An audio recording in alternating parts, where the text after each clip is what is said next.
100-метровая полоса препятствий, подъем на 4-й этаж, спасение человека из задымленного помещения и не только. Всю неделю спасательные отряды со всей Якутии боролись за звание лучшей на республиканских соревнованиях пожарно-прикладного спорта. И всю неделю за битвой спасателей наблюдал наш корреспондент Виталий Абрамов. Он и расскажет о том, какой отряд стал лучшим.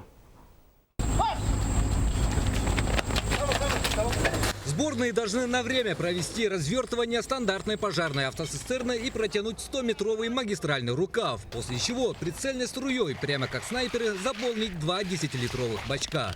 Занятие не из простых, но якутские огнеборцы справляются с этим менее чем за 2 минуты. С мастерства водителя тоже очень много зависит. Если он воду подаст, можно завоздушить, и тогда вода не пойдет, надо насос опять отключать. Это элемент пожарно-прикладного спорта. Тут влияние имеет не только профессионализм и опыт, а иногда свои коррективы дает и погода.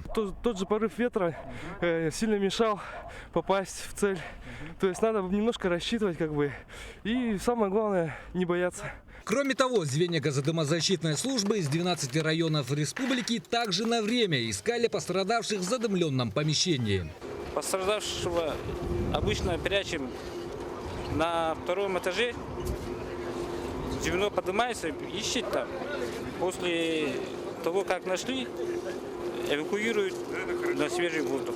В кромешной тьме звено ГЗДС должно найти спрятанного условного пострадавшего. На это у них в среднем уходит около 1,5 минут.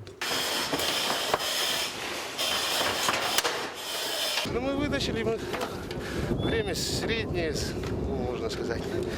Не все получилось, как хотелось бы. В общем, нормально выступили. Параллельно с этим спасатели быстро и четко разворачивают гидроинструмент и готовятся к деблокированию условных пострадавших. В считанные минуты перекусывается корпус машины, и манекен Гоша уже получает первую помощь. Отработка навыков ликвидации последствий ДТП, а также наработка новых навыков, опыт, обмен опытом, и заодно и соревнования.